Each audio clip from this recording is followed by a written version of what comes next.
ቢረዳን ሰባቱን መልእክታት በመጨረሻ ደግሞ የራዕየ ዮሐንስንም ጨምረን እንማራለን ማለት ነው። ይሄ በጣም ችግር ፈችና አሻጋሪ ጥሩ የሆነ ለህይወታችን የሚያንስ ትምህርት እንደሚሆን እጠብቃለሁ። ጥሩ የሆነ ምክንያቱም ያዝለቀቅ ሳናደርገው በቋሚነት በዚህ ሰዓት ለተወሰነ ደቂቃ የምናሰደው ነው። ሰባቱ መልእክታትን ለምሳሌ የጴጥሮስ መልእክት አንደኛው፣ ሁለተኛው የጴጥሮስ መልእክት፣ የዮሐንስ መልእክት አንደኛው፣ የዮሐንስ መልእክት ሁለተኛው፣ የዮሐንስ መልእክት ሶስተኛው፣ የያዕቆብ መልእክት፣ የይሁዳ መልእክት የሚሉትን እነዚህን በደንብ እናይና ሰባቱን ከዚያ ራዕየ ዮሐንስን ደግሞ ባለፈው ብናየውም ብንጨምረው ብዙ የሚጎዳ ስላልሆነ እነዚህን እንደምናይ ነው ተስፋ የማደርገው። እንግዲህ ለሁሉም ደግሞ ማን ይርዳን? እግዚአብሔር ይርዳን። አዎ ሰው ደካማ ነው። ሰው ያቅዳል፣ እግዚአብሔር ነው የሚያከናውነው። ስለዚህ በተቻለ መጠን ምን ታደርጋላችሁ? በተለይ ምቹ ነገር ውስጥ ያላችሁ ማስታወሻ መያዝና መጽሐፍ ቅዱሳችሁ በቅርብ ቢኖር የተሻለ ትርፋማ ትሆናላችሁ ብዬ አስባለሁ። ሁለተኛው ያው እንደጀመራችሁት ዛሬ በጣም ታሪካዊ ስራ እየሰራችሁ ነው። ኮፒ ሊንክ ታብ ስታደርጉ የድርሻችሁን ተወጣችኋል። በታሪክ ተወቃሽ አትሆኑም። ሊቁ ቅዱስ ዮሐንስ አፈወርቅ እንደተናገረው ስለ ወንድሞቹ መዳን የማይጨንቀው የማይገደው ሰው ካለ እኔ እሱ ራሱ ይድናል ብዬ አላምንም እንዳለ ሰው እንዲድን ጥሪ ነው የምናደርገው። አሁን ሼር ኮፒ ሊንክ ታብ ስናደርግ አንደኛ እንዳንማር እንቅፋት ለሚሆኑ ሰዎች እድል እንዳያገኙ እናደርጋቸው፣ ከፍ እናደርግባቸዋለን። ሁለተኛ ደግሞ እንዲመጡ ሰዎች እንጠራለን እና ይሄንን የሁልጊዜ ስራችን ስለሆነ ይሄንም እያደረጋችሁ ስለሆነ መድኃኔዓለም በሀብት በጸጋ ያድላችሁ። ዛሬ የምንጀምረው የሐዋርያው የቅዱስ ጴጥሮስ መልእክታት ከሚለው ውስጥ የመጀመሪያውን ነው። እንግዲህ መግቢያ ያለው እንደምታውቁት ስለ ቅዱስ ጴጥሮስ የቀደመ ስሙ ስምዖን ይባል ነበር። የቀደመ ስሙ በኋላ ነው እግዚአብሔር ታሪካቸውን እየቀየረ ስማቸውን እየቀየረ። ቅዱስ ጳውሎስም እንደምታውቁት ሳኦል ነበር የሚባል። ሳኦል ይባል የነበረው ቅዱስ ጳውሎስ ተባለ። ጳውሎስ ብርሃነ ዓለም ተብሎ ተጠራ እና የቅዱስ ጴጥሮስን ታሪኩን ስትመለከቱ የቀደመ ስሙ ስምዖን ይባላል። ማን ይባላል አልኳችሁ? እስቲ ሉቃስ 5:34 ነው የሚያነብልኝ መጽሐፍ ቅዱስ የያዘ ካለ አምጣ። ሉቃስ 5:34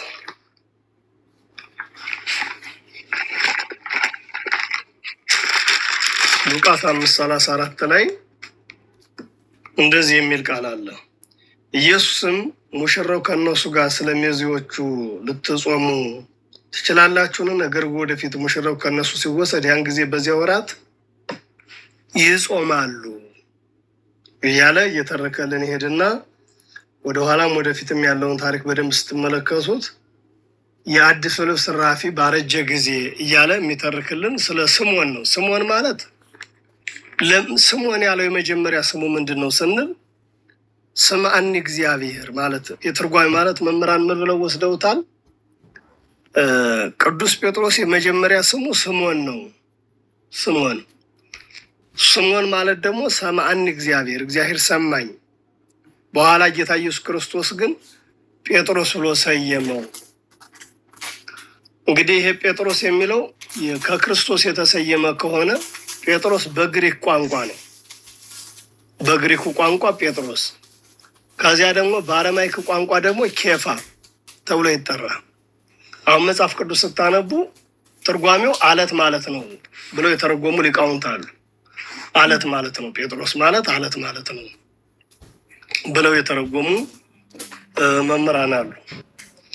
ስለዚህ በሶስቱም ልታገኙ ትችላላችሁ። ምን ብላችሁ ልታገኙ ትችላላችሁ? ጴጥሮስ ሊል ይችላል። ይሄ ግሪኩ ነው። እንደገና በአረማይክ ቋንቋ ደግሞ ኬፋ ይለዋል። ኬፋ የጴጥሮስ መልእክትን ነው እያየን ያለን። ሁለተኛ ደግሞ ሌላው ይሄን ወደ ትርጉም ስትወስዱት ምን ይለዋል? አለት። ለምሳሌ የማቴዎስ ወንጌል ምዕራፍ 16 ቁጥር 18 ማየት ይችላለሁ። የማቴዎስ ወንጌል ምዕራፍ 16 ቁጥር 18 ምን የሚል ቃል አለ እዚህ ጋር? እኔም እልሃለሁ አንተ ጴጥሮስ ነህ።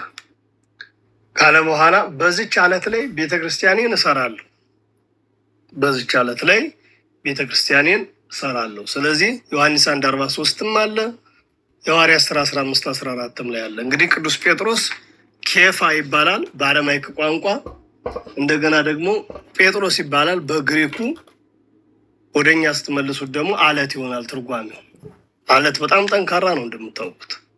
ስለዚህ ስያሜው ከዚህ ተያይዞ የመጣ እንደሆነ እንድናውቅ። በአንዳንድ ንባቦች ደግሞ ስሞን ጴጥሮስ እየተባለ ይጠራል። የጥንት ስሙንም ጨምሮ ይጠራዋል።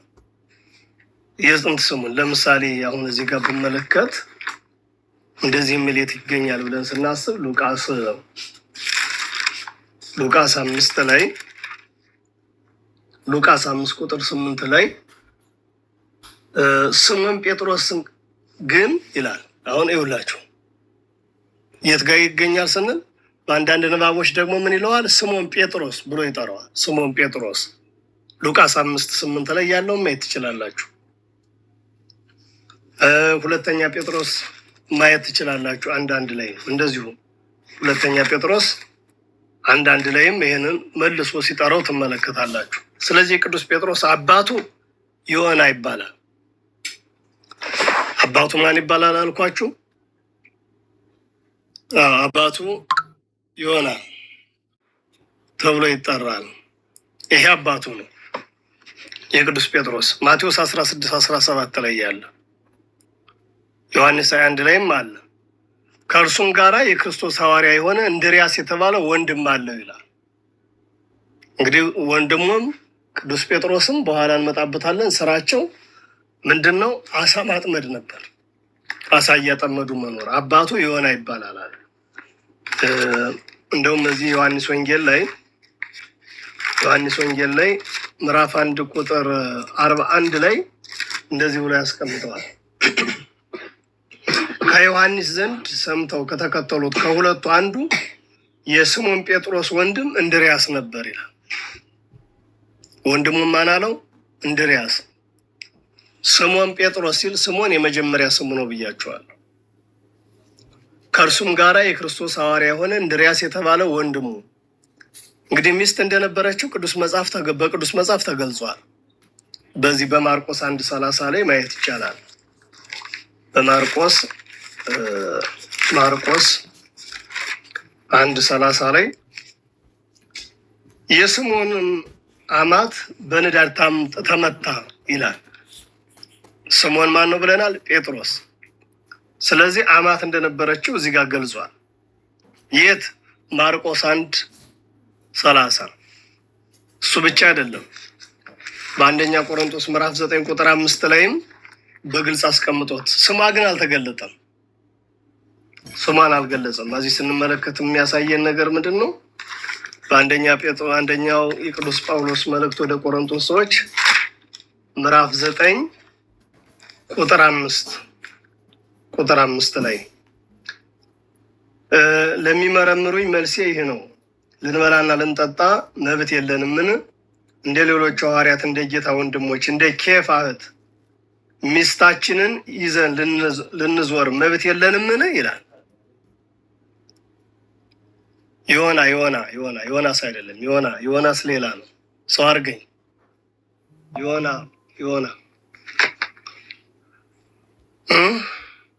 የዮና ልጅ ስምዖን ሆይ ይላል እኮ ወንጌሉ 16:17 እየው እንጂ የዮና ልጅ ስምዖን ሆይ ብሎ እኮ ወንጌሉ ይናገራል። 16:17 ልውሰድህን?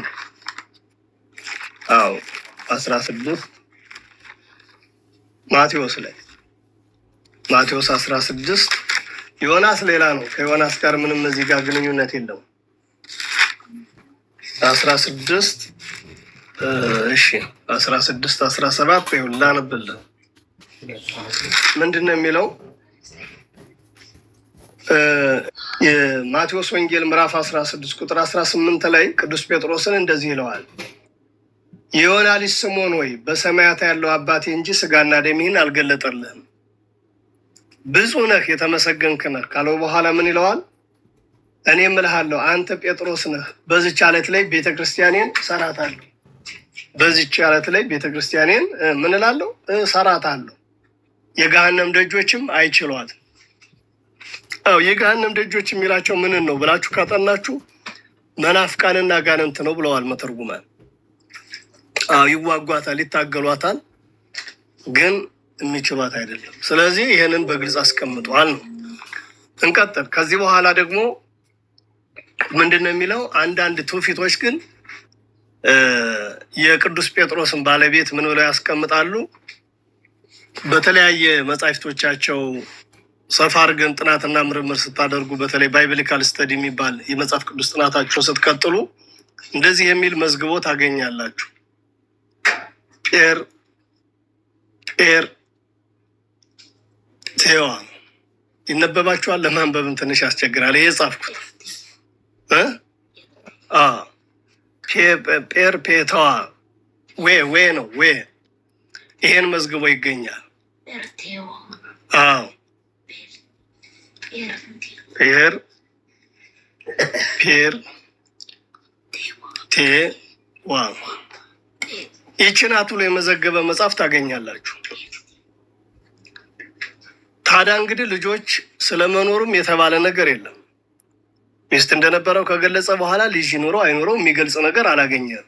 እና ቅዱስ ጴጥሮስ ከወንድሙ ከእንድርያስ ጋራ በዚያ በገሊላ ባህር ዳር አካባቢ በተለይ በስተሰሜኑ በኩል ዮርዳኖስ አቅራቢያ በምትገኘው አሳ ያጠምድ እንደነበረ ቤተሳይዳ ተብላ በምትጠራው ቦታ እንዳደገም ይናገራል። እድገቱ ራሱ በዚያ እንደነበረ ዮሐንስ ወንጌል ምዕራፍ 1 ቁጥር 45 ላይ በግልጽ የሚነግረን እሱን ነው።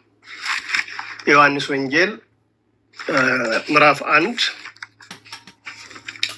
1 ቁጥር 45 ስትመለከቱ ምን የሚል አለ? ፊልጶስም ከእንድርያስና ከጴጥሮስ ከተማ ከቤተሳይዳ ነበረ የሚለው አብሮ ከማን ጋር እንደነበረ በዝርዝር ያስቀምጣል። ቅዱስ ጴጥሮስ ከወንድሙ ከእንድርያስ ጋራ ብሎ ነው። ይቺ ከተማ እንግዲህ የወላጆቹ ሀገር ናት ይላል። የቅዱስ ጴጥሮስ የወላጆቹ ሀገር ማናት አለ? ቤተሳይዳ።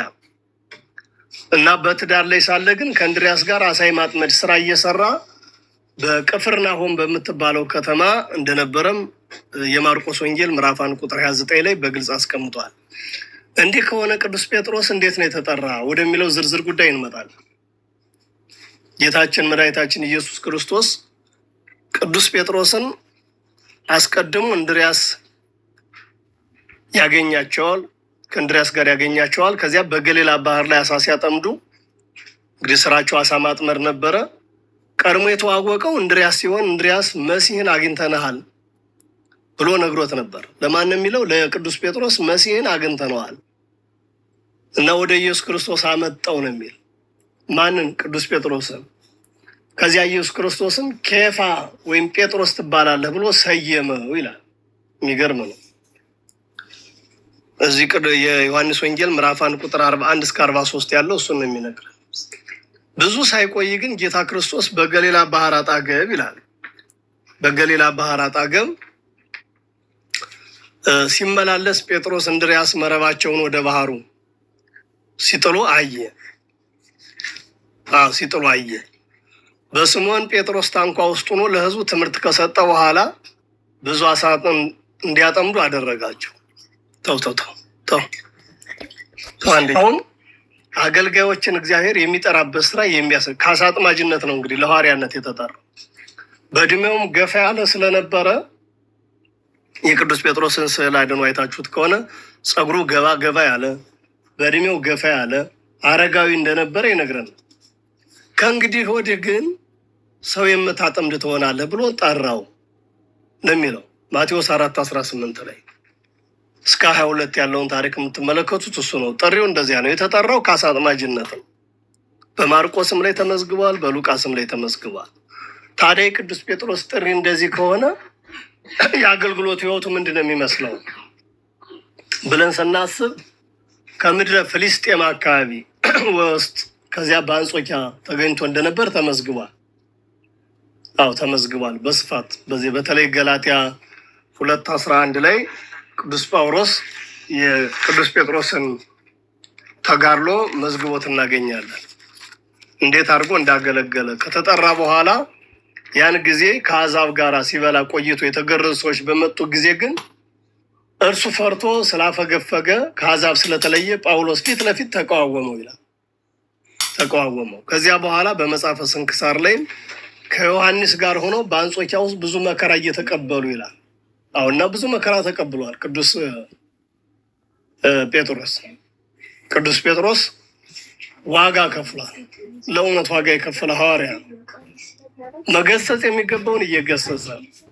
ስለዚህ ቅዱስ ጴጥሮስ ቲያጥሮን በተባለች አገር አንቀጸ ብፁዓን የተባለውን የጌታን ትምህርት እንዳስተማረ ይነግረናል። በየት አልኳችሁ? አሁን ልጻፍላችሁ። በዚች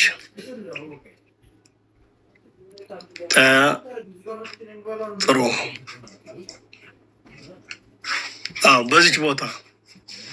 በዚች ቦታ አንቀጸ ብፁዓን የተባለውን የጌታችን ትምህርት በስፋት አንቀጸ ብፁዓን የተባለውን የጌታን ትምህርት ያስተማረበት ቲያጥሮን በምትባል ቦታ ከ70 ዓመት ጀምሮ ጋኔን ያደረበት ሰው እንደፈወሰም ደግሞ እንግዲህ በጣም ከባድ ነው። እዩት። ተጋድሎ ቀላል አይደለም። ብዙ ሰዎችንም በተለይ ደግሞ አገረ ገዡ ቀውስጦስና ሚስቱን በክርስቶስ እንዳሳመነ ያስተምራሉ፣ ያሳምናሉ። ተጋድሏቸው ቀላል አልነበረም። የቅዱስ ጴጥሮስን ሕይወት ስትመለከቱ ይሄን ይነግረንና በተለይ ደግሞ በአንደኛ ቆሮንቶስ ውስጥ ስለ ቅዱስ ጴጥሮስ ቅዱስ ጳውሎስ በተደጋጋሚ መዝግቦ እንደምናገኘው ታሪኩ ከመካከላቸው እኔ ከፋ ነኝ ያሉ የነበሩ ሰዎች፣ መከፋፈል የነበረባቸው የዘረኝነት በሽታ አሁን እንዳለው ትውልድ የነበረባቸው ስለነበሩ እኔ ከፋ ነኝ እኔ አጵሎስ ነኝ የሚለው ክፍፍል እንደማይሰራ፣ ቦታ እንደሌለው፣ ዋጋ እንደማያሰጥ የገሰጸበት ክፍል አለ ቅዱስ ጳውሎስም እና ይህን ሁኔታ ቅዱስ ጴጥሮስ በቆሮንቶስ አስተምሮ እንደነበር ያሳያል። ቅዱስ ጴጥሮስ አንዳንድ የታሪክ ጸሐፊዎች ግን በዚህ በአንደኛ ጴጥሮስ ምዕራፍ 5 ቁጥር 13 ላይ ባለው በባቢሎን ሁሉ እንደነበረ እንዳስተማረ ይናገራሉ እና ይህን ዘርዘር አድርጎ ማየት ያስፈልጋል። ስለዚህ ቅዱስ ጴጥሮስ በሮም ወንጌል እንዳስተማረ በቤተ ክርስቲያናችን ታሪክ ሁሉ ተመዝግቧል። አሁን የምናያቸው እነዚህ እነ ኢራቅ እነ ኢራን አሁን እየተጠፋፉ የነበሩት ሁሉ ብዙ ዋጋ የተከፈለባቸው ነበሩ። ዛሬ ነው ታሪካቸው ጠፍቶ እንደምታውቁት የሌላ መናኸሪያ የሆኑት እና አንዳንዶች ግን ለ25 ዓመታት ያህል በሮም አስተምሯል የሚሉ በቤተክርስቲያናችን ታሪክ ላይ ተመዝግቦ ባናገኘውም ዝም ብለው ባፈ ታሪክ ይሄን ይናገራሉ። እንዲህ ከሆነ የቅዱስ ጴጥሮስ ዜና እረፍቱ ምንድን ነው የሚመስለው? ተጋድሎውን ካየን ቅዱስ ጴጥሮስ ሊገደል በተፈለገ ጊዜ ወንጌል እየሰጠ ወደ እስር ቤት ገብቷል። ብዙ መከራ ተቀብሏል፣ ተገርፏል። ግን በተፈለገ ጊዜ ከሮም እንዲወጣ ምዕመናን መከሩት። በጣም ይወዱት ስለነበረ አስተማሪያቸው መካሪያቸውም ስለነበረ ቅዱስ ጴጥሮስ እንዲገደል ሲፈለግ ውጣ፣ ብትቆይልን ይሻላል አሉት። እንግዲህ እውነተኛ ተማሪዎች እንደዚህ ነው የሚያደርጉት። ለመምህሮቻቸው ዋጋ ይከፍላሉ። ለመምህሮቻቸው እና መምህሩ ሲሰደድ አብረው የሚሰደዱ ደቀ መዛሙርት አሉ። ከአንድ ቦታ ወደ አንድ ቦታ ሲያንከራትቷቸው በእኛ ሀገርም አለ እኮ። በዚች በኢትዮጵያ ራሱ መምህራንን የማይወዱ አንዳንድ የተረገሙ ሰዎች ሲመጡ መምህራኑ ተሰደው ወደ ሌላ ሀገር ይሄዳሉ። ተማሪዎቻቸው ይከተላሉ። ተማሪዎቻቸው አብረው ይከተሏቸዋል። እና ቅዱስ ጴጥሮስንም ሊገደል በተፈለገ ጊዜ ይላል ከሮም እንዲወጣ ምዕመናን መከሩት። ውጣ ከዚህ ብትቆይልን ይሻላል አሉት ይላል። ብትቆይልን ይሻላል፣ አንተ ከዚህ ውጣ። የሚገርመው ግን ከሮም በመውጣት ላይ ሳለ ጌታችን መስቀል ተሸክሞ ወደ ሮም ሲሄድ አየው። የሚያስደንቅ ታሪክ እኮ ነው። አያችሁ፣ ሲኮበልል ወደ ሮም ሲሄድ ታየው። በምን? በመስቀል ላይ ተሰቅሎ ክርስቶስ። አዎ ታየው። እና አንተ ጌታ ኢየሱስ ክርስቶስ አይደለህምን አለው። ማነው ይህን የሚለው? ቅዱስ ጴጥሮስ። ውጣ ብለው አስቸግረውት በጣም በብዙ ተደጋጋሚ መልእክት ስላበዙበት ቅዱስ ጴጥሮስ ከዚያ ወጥቶ ሲሄድ መድኃኔዓለም ኢየሱስ ክርስቶስን መስቀል ተሸክመው ወደ ሮም ሲሄድ እሱ ታየውና አንተ ጌታ ኢየሱስ ክርስቶስ አይደለህምን አለው። አዎ አለው። ማነው ይሄን ያለው? ጌታ። በዚህን ጊዜ ቅዱስ ጴጥሮስ በኢየሩሳሌም እንደተሰቀልክ ዳግመኛ ደግሞ በሮም ልትሰቀል ነውን ብሎ ጠየቅ። አያችሁ፣ በኢየሩሳሌም እንደተሰቀልክ ዳግመኛ ደግሞ በሮም ልትሰቀል ነውን አለው። በዚህ ጊዜ ጌታ ምን አለ? አንተም ፈራህ፣ ምን ላድርግ አለው። ምን አለው? ምንድን ነው ያለው? አይሰማችሁም? ይሄ ቃል ነው ከበደች። አንተም ፈራህ፣ ምን ላድርግ? አዎ እሱ እየኮበለለ ነዋ፣ እየኮበለለ ነው። ቅዱስ ጴጥሮስ ሲኮበልል ውጣ ብለው ስለነበረ ምን አለው? አንተም ፈራህ፣ ምን ላድርግ። በዚህ ልቡ ተነክቶ ተመልሶ በሰማዕትነት ነው። በሰማዕትነት ምን የሚያስተጋባ ነገር አለ? የለም አለ እንዴ? አና ምንም የተከፈተ ነገር ለኔ ይታየኝ። ኦኬ ቆይ አስቴር ከፍታ ነው። አንተም ፈራህ፣ ምን ላድርግ። በዚህ ልቡ ተነካ።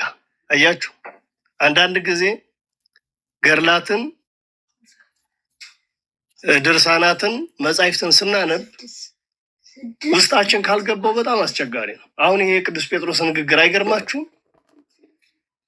አዎ ምንድን ነው ያለው? በኢየሩሳሌም እንደተሰቀልክ ዳግመኛ በሮም ልትሰቀል መጣህን አለው።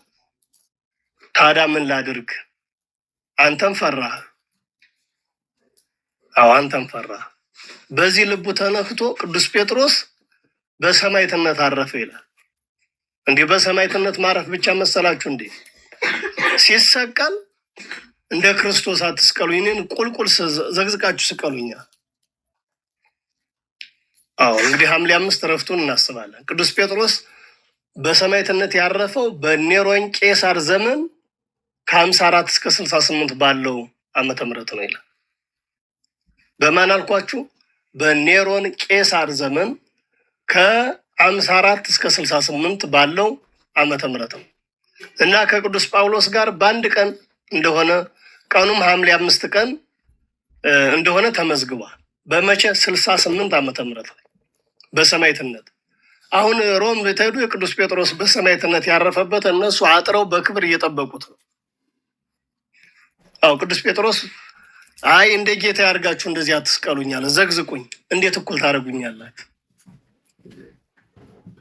ገባዋ በቃ ክርስቶስ ኢየሱስ እንዴት ለሱ ዋጋ እንደከፈለለት ነገረው። ታዲያ ምን ላድርግ? ፈራህ፣ አንተማ ተውከኝ፣ ኮበለልክ እና በዚህ ተመልሶ ልቡ ተነካ፣ በሰማዕትነት አረፈ። ሐምሌ 5 ቀን ዕረፍታቸውን ታስባለች የኢትዮጵያ ቤተክርስቲያን። ባለውለታ ስለሆነች ውለታቸውን አትዘነጉ። አዎ የኢትዮጵያ ቤተክርስቲያን፣ የኢትዮጵያ ኦርቶዶክስ ተዋሕዶ ቤተክርስቲያን ውለታ የዋለላትን ቅዱስ ገፍትራ የምትጥል አይደለችም።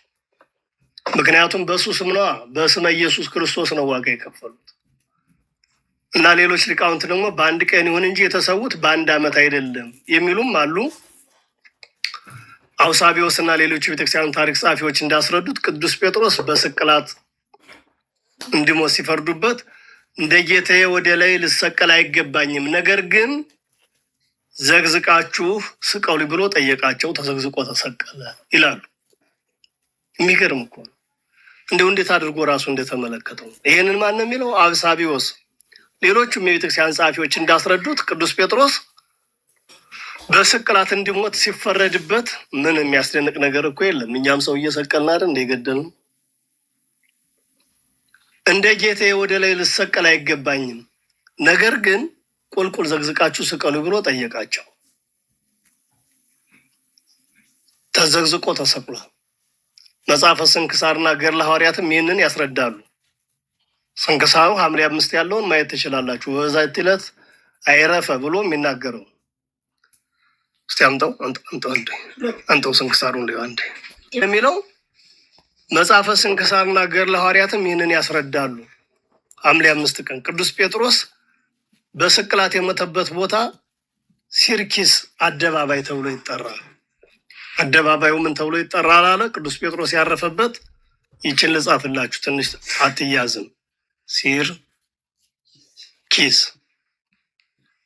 አዎ ይሄ ነው አደባባዩ፣ ሲርኪስ።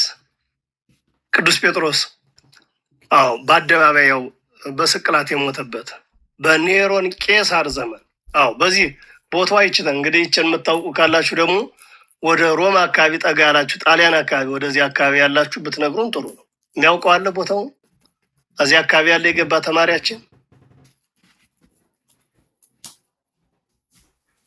አሁን እንዲህ አይነት ታሪካዊ ቦታዎችን ማየት በጣም ጥሩ ነው። እንዲህ አይነት ቦታዎች ያው እንደምታውቁት እቅዳችን ብዙ ነው። እግዚአብሔር ቢፈቅድ ኢየሩሳሌም እናያለን ብለን እናቅዳለን። ሞት ካልቀደመን የእመቤታችን ጉዞ በስደቷ ግብፅን እናያለን። ጣና ቂርቆስ እናያለን። ጣና ቂርቆስ አሁን ብትመጡ ዱካው ሁሉ አለ። በስደታቸው ቤት ተሰርቶለታል። እንደውም አሁን ግብፅም እንሄዳለን። እግዚአብሔር ይመስገን እናቅዳለን። አዎ ሰው እቅድ የዓመት ረፍት ምናምን የሚባለውን የሚይዘው እንዲህ አይነት ቦታዎችን ለማየት ነው። አሁን ጣሊያን አሁን ለመዝናናት ምናምን ለብሎግ የሚሄድ ሰው ልክ ጴጥሮስ በስቅላት የሞተበት ቦታ የት ነው ማለት አለበት። እና አንድ ወንድም ልጅ ሳየው አለ በቃ በጣም አሳዘነኝ አለ። ደረቱን እየደቃ ነው የሚነግረኝ። ቅዱስ ጴጥሮስ እና ቅዱስ ጳውሎስ በሰማዕትነት ያረፉበትን ቦታ አይቶታል። እና ያ ሲርኪስ አደባባይ ተብሎ ይጠራል ይላል። እንግዲህ እኛ በታሪክ ነው የምናነባው። አሁን ቦታውን ደግሞ በበለጠ ደግሞ እዚህ አካባቢ ያሉ ተማሪዎች ካሉን በዝርዝር ይነግሩናል ማለት ነው። እናንተ ደግሞ የእቅዳችሁ አንድ አካል ማድረግ ነው። ወደዚህ አካባቢ የሚሄድ ሰው ያቺ ቦታ የት ናት ያረፈበት? እነሱ አጥረውታል ይለኛል አንድ ወንድም ሲነግረኝ። አጥረው በክብር አስቀምጠውታል። እኛ ሀገር ቢሆን ልናፈርሰው እንችላለን። መቼም ታሪክ መጠበቅ ብዙ አልታደንም።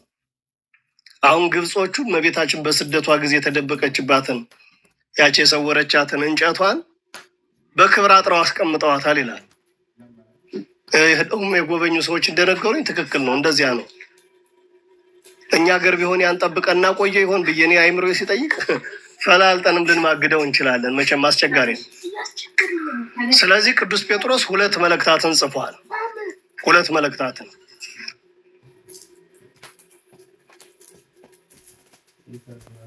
ሕሩያን የተመረጡ ብሎ ስለሚጠራቸው አማኞች ወይም ክርስቲያኖች ናቸው።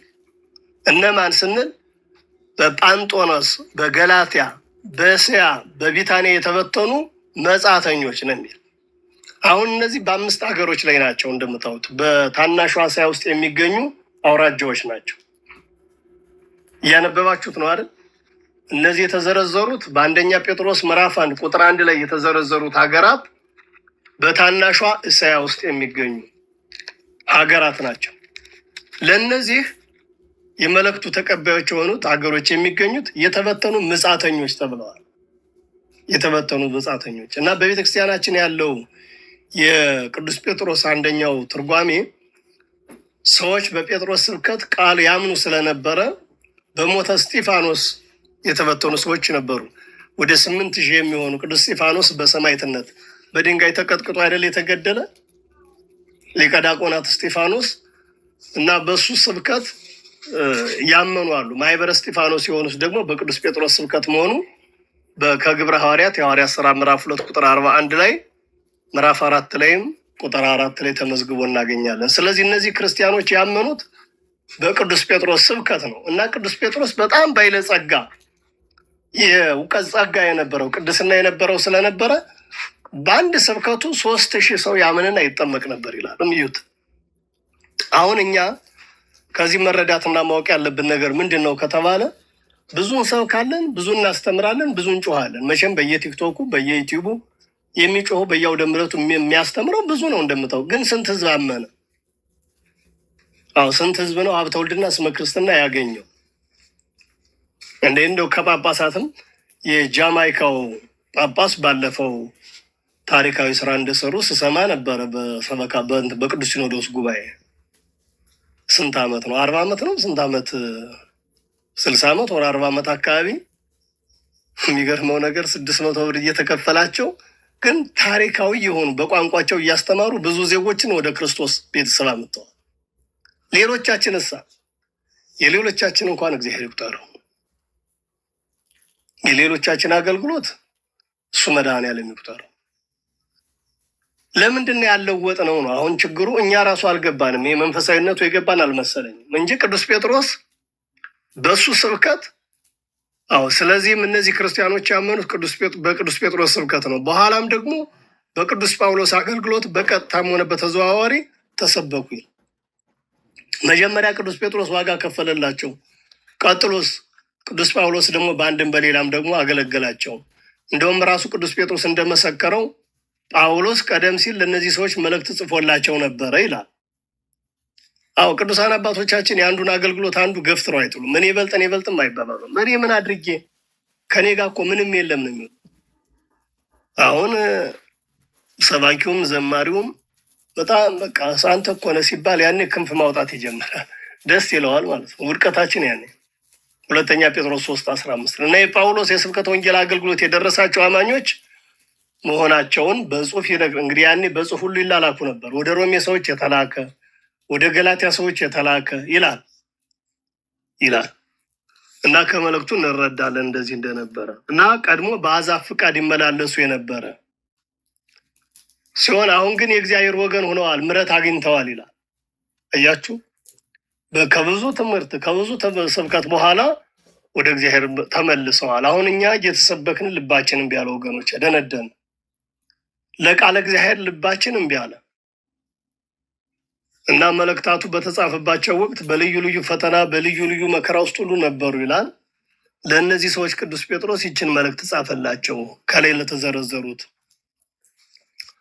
በታናሿ እስያ ውስጥ ላሉት እና የጻፈው ቀደም ሲል የጳውሎስ ተከታይ ነበረ። በዚህ ጊዜ ግን ከጴጥሮስ ጋር ባለው የታመነ ወንድም በሆነው በስልዋኖስ ወይም ሲላስ እጅ ነበረ ብሎ ያስቀምጣል። የአንደኛው የቅዱስ ጴጥሮስ መልእክት የተጻፈበት ቦታን በተመለከተ ባቢሎን መሆኑን ከራሱ መልእክት መረዳት ይቻላል። ባቢሎን አሁን እነዚህ ኢራቅና ኢራን ብለን የምንጠራቸው ናቸው። ፋርስ ባቢሎን ብለን የምንጠራቸው አሁን ጦርነት ውስጥ ናቸው አይደል?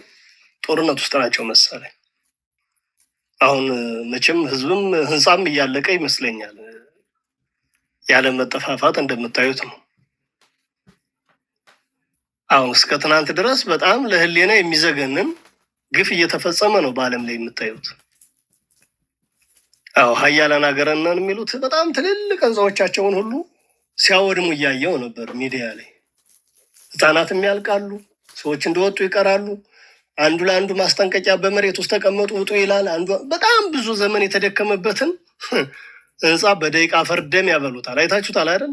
ያላይ ያለ የኢራንና የዚህ እንትንን አካባቢ ማን ነው? እስራኤል ነው። ብዙ ይሄ ዓለማዊ መረጃው ራቅ ሆንኩ ግን አይቼዋለሁ። ያላያለ እስቲ ከዚህ ከ30 ምናምን ሰው ያየ ደግሞ አንዳንድ ቁጥር ይጻፍልኝ እስቲ።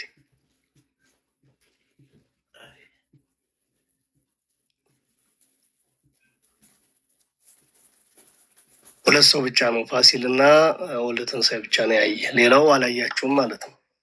እንዲህ ከሆነም አደጋለሁ በጣም። ዓለም የት ላይ እንዳለ ካላወቅንማ በጣም ከባድ ነው። አዎ በጣም ጉዳዩ ወደ ሌላ ጽንፍም ሊዞር ይችላል። እግዚአብሔር ካላስተካከለው በስተቀር በጣም ከባድ ነው። በጣም ከባድ። የሚገርመው እኮ እንደው ዓለም እኮ ይገርማል።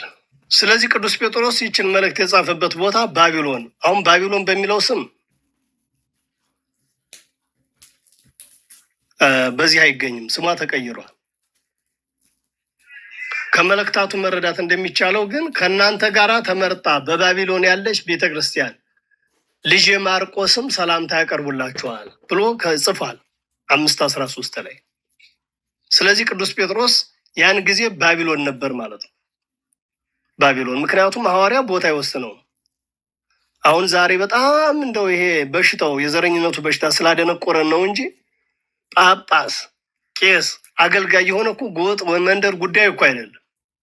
ሐዋርያ ነው ቦታ ይወስነው። ቦታ ብቻ አይደለም ቋንቋም ራሱ አይወስነውም። እና አቡነ ገብርኤል እኮ አስመራ ሄደው ሲያስተዳድሩ ነበር በሊቀ ጵጵስና እንዴ። ከግብፅ እየመጡ እኛን አባቶቻችን መርተውን የለም እንዴ? መርተውናል። ከኋላ ራሱን የቻለ ታሪክ፣ አስቸጋሪ ታሪክ፣ ተንኮል ያዘለ ነገር ይዘው ቢመጡም በፍትሐ ነገስታችን ስርዋጽ አስገብተው ኢትዮጵያውያን ከራሳቸው ጳጳሳት እንዳይሾሙ ብለው ተንኮል ያሴረ ነገር ቢሰሩም ግን የቋንቋ ገደብ ሳይደረግ ግን መርጠው አገልግለውናል። እና ለመሆኑ ባቢሎን የተባለችው ሀገር የትኛዋ ናት ለሚለው አንደኛው በፋርስ አጠገብ ያለችው ታላቋ ባቢሎን ናት የሚሉ አሉ። ሌሎች ደግሞ ወገኖች ቅዱስ ጴጥሮስ በባቢሎን ውስጥ ፓርቴ በተባለች አገር በምትገኝ ሜሶፖታሚያ አውራጃ ምርኮ ላይ ሳለ መልእክቱን ጽፏል የሚል ግምትም ያላቸው አሉ። ሁለተኛው ባቢሎን የተባለችው ሮም ናት የሚሉ ወገኖችም አሉ። ሮም ለምን ባቢሎን ተባለች ለሚለው ጥናት ስናጠና በዚያ ዘመን ሮም ልዩ ልዩ ኃጢአት ይሰራባት ነበርና በግብሯ ባቢሎን ስለመሰለች ባቢሎን ማለት ድብልቅልቅ ያለች ማለት ነው። ሶስተኛው ደግሞ ባቢሎን ዘግብጽ ይሏታል። የክርስቲያናችን መተርጉማን ነው ይህን የሚሉት። ለምን ባቢሎን ዘግብጽ ብሎ ተረከ ቢሉ ባቢሎን ዘፋርሳለች እና ከዚያ ሲለይ ነው ብለው የተረጎሙ ሊቃውንትም አሉ። እና ነጋዴያን አልፈው ሲሄዱ ለምለም ቦታ አይተው ይቺ ባቢሎን ትመስላለች ሲሉ ባቢሎን ዘግብጽ ብለዋታል ብለው የሚጠሩም አሉ። ይሄንን በደንብ ማየት ይቻላል። አንድም ባቢሎን ማለት ዝሩት በግብጽ በዝሮት ያለች ሲሉ ያስቀምጣሉ ትርጓሜ 5:13 ላይ። ይሄ ከሆነ የቅዱስ ጴጥሮስ መልእክት የተጻፈበት ዘመኑ መቼ ነው ወደሚለው ጥናት እንመጣለን። የተጻፈበትን ዘመን የሚያስረዳ ታሪክ ብዙ አልተገኘም። በዚህ በባይብሊካል ስተዲ በነገረ መለኮት ጥናታችን ላይ የተጻፈበት ዘመን ይሄ ነው የሚል አላገኘንም። አንዳንድ ሊቃውንት ግን ከመልእክቱ ይዘት በመነሳት ወይም በመረዳት የበኩላቸውን ሀሳብ ሰጥተዋል። መልእክቱ የተጻፈችው በመከራ ውስጥ ላሉ ክርስቲያኖች ነው። የመጀመሪያው መልእክት ለምን ተጻፈ ስንል በመከራ ውስጥ ላሉት ክርስቲያኖች ነው። መከራው ደግሞ ኔሮን ቄሳር የሚባል እንደምታውቁት ሮም ከተማ መቃጠል የጀመረችበት ሁኔታ ስለነበረ ተጠያቂዎቹ ክርስቲያኖች ናቸው ብሎ በሐሰት ክርስቲያኖችን ወንጅሎ ባሳወጀው አዋጅ ነው። እንግዲህ ሁልጊዜ ክርስቲያኖች የሆነ ጉዳይ ሲፈጸም እነሱ ናቸው የሚለው ሰበብ እዚህ ጋር ተያይዞ ይመጣል ማለት ነው። ምን አለ? መከራ ይደርስባቸው ነበር። ይሄ መከራ ደግሞ ኔሮን ቄሳር የሚባለው ንጉሳቸው ሮም ከተማ በምትቃጠልበት ሰዓት ምንድነው ያለ? ተጠያቂዎቹ ክርስቲያኖች ናቸው አለ። ተጠያቂዎቹ ክርስቲያኖች ናቸው ብሎ በሐሰት ክርስቲያኖችን ባወጀው አዋጅ ስደት ምክንያት የመጣ ነው። በግፍ እንዲሰደዱ ተደረገ ማለት ነው። ከዚያ ማርቆስና ስልዋኖስ ከጴጥሮስ ጋር የነበሩበት ጊዜ ነበር ይሄ ጊዜ ይላል። ስለዚህ ጴጥሮስ በሮም ከመታሰሩ በፊት 67 ወይም 68 ዓመት ገደማ መሆኑን ያስረዳል። እንግዲህ ሮም ታስሯል። ቅዱስ ጴጥሮስ በሮም እስር ቤት ውስጥ መከራ እንዲቀበል ያውም በጨለማ እስር ቤት ውስጥ እንዲታሰር ተደርጓል። መልእክታቱን ስለጻፈበት ቦታና ስለወሰዱት ሰዎች በትርጓሜው ላይ የተገለጠ ታሪክ አለ። እንዲህ ይላል። የጻፈበት ሀገር ግብጽ ክታባ ወሳጅ የለም፣ አንድም አልሚናስ ጳውሎስ የሚል አለ። ነገር ግን ስለ ሁለቱ ክታብ ወሳጆች ማንነት የተገለጠ ዝርዝር ጉዳይ የለም ብሎ ነው የሚተረጉሙ። ይሄ ከሆነ መልእክቱ የተጻፈበት ዓላማ ምንድን ነው? አሁን ይህን ሁሉ ከተናገርን በኋላ የቅዱስ ጴጥሮስ መልእክት አንደኛው ለምን ዓላማ ተጻፈ? መልእክቱ ምንድን ነው ካልን ሁለት ዋና ዋና ጉዳዮችን ያስቀምጣሉ መተርጉማኑ። አንደኛው የመልእክቱ ተቀባዮች በልዩ ልዩ ፈተና አዝነው ተክዘው ስለነበረ ለጥቂት ጊዜ መከራ ቢቀበሉም ወደፊት ታላቅ ክብርና ጸጋ እንዳለ ሊያጽናናቸው ይህንን ሊነግርላቸው ነበር ይላል። አንደኛ ጴጥሮስ ምዕራፍ 2 ቁጥር 20 ላይ። እንግዲህ መልእክቱ ተቀባዮች ቅዱስ ጴጥሮስ የሚጽፍላቸው በተለያየ ችግር በተለያየ መከራ ውስጥ የነበሩ ናቸው። በፈተናው አዝነው ተክዘው ስለነበረ ለጊዜው የሚያሳዝናቸው እና የሚያስተክሳቸው መከራ ዘላቂ እንዳልሆነና መከራው በደስታ እንደሚቀየር ክብርና ጸጋ እንደሚያሰጣቸው ዋጋው ታላቅ ሰማያዊ እንደነበረ ሊገልጽላቸው ተጻፈ የሚል አለ አንደኛው። ሁለተኛ በአሕዛብ መካከል ሲመላለሱ ከቀድሞ ስራቸው ተለይተው ኑሯቸው መልካም እንዲሆን ሊመክራቸው ነው። አያችሁ፣ አሁን መንፈሳዊ ስትሆኑ ከዓለም የምትለዩበት ሁኔታ አለ። ይሄ መታወቅ አለበት። የእግዚአብሔር ቤተሰብ ስትሆኑ፣ ምክንያቱም እናንተ የእግዚአብሔር ክርስቲያኖች ስትሆኑ፣ ትክክለኛ ክርስቲያኖች ስትሆኑ ትለያላችሁ ከዓለም። በዓለም ሳላችሁ መከራ አለባችሁ፣ ነገር ግን አይዟችሁ ነው የሚለው ወንጌሉ ያጽናናናል። በአሕዛብ መካከል ሲመላለሱ ከቀድሞ ስራቸው ተለይተው ኑሯቸው መልካም እንዲሆን ሊመክራቸው ጽፎላቸዋል። አደራ እነዚህ ሁለቱን እንዳትረሱ። የቅዱስ ጴጥሮስ መልእክት አንደኛው ለምን ተጻፈ? ሁለተኛውም ገና ነገ ነው የምንቀጥለው። አንደኛው ለምን ተጻፈ ብትባሉ ለሁለት አብይ ጉዳይ ተጽፏል ትላላችሁ። አንደኛ የመልእክቱ ተቀባዮች የተጻፈላቸው ወገኖች በፈተና በሐዘን ስለነበሩ ለጥቂት ጊዜ መከራ ቢቀበሉም ወደፊት ታላቅ ክብርና ጸጋ እንደሚጠብቃቸው ሊያስገነዝባቸው ጽፎላቸዋል። ሁለተኛ በአሕዛብ መካከል ሲመላለሱ ከቀድሞ ስራቸው ተለይተው ኑራቸው መልካም እንዲሆን ሊመክራቸው ጻፈላቸው ይላል። እነዚህ ናቸው ምክንያተ ጽሕፈቱ። የቅዱስ ጴጥሮስ የመጀመሪያቱ መልእክት የተጻፈችበት ምክንያት የመጀመሪያቱ። ሁለተኛው ለምን ተባለ? አንደኛው ለምን ተባለ? ደግሞ እንመጣለን። ዝም ብሎ ጥቅል አድርጎ የጴጥሮስ መልእክት ብሎ ለምን አላስቀመጠም የሚልም ጥያቄ እንጠይቃለን። እንደ አንድ ባይብሊካል ስተዲ ተማሪ ወይም እንደ አንድ የመጽሐፍ ቅዱስ ጥናት እንደሚያጠና ተማሪ ያለውን ክስተት እንመረምራለን። አይምሯችን እስከፈቀደልን፣ መምህራን እስከነገሩን፣ ትርጓሜዎቹ እስከተቀመጡ ድረስ አቅማችን የፈቀደውን ከዚህ አልፈን አንሄድም። አቅምም አይኖረንም። የተቀመጠልንን ነገር ግን ማወቅና መረዳት አለ።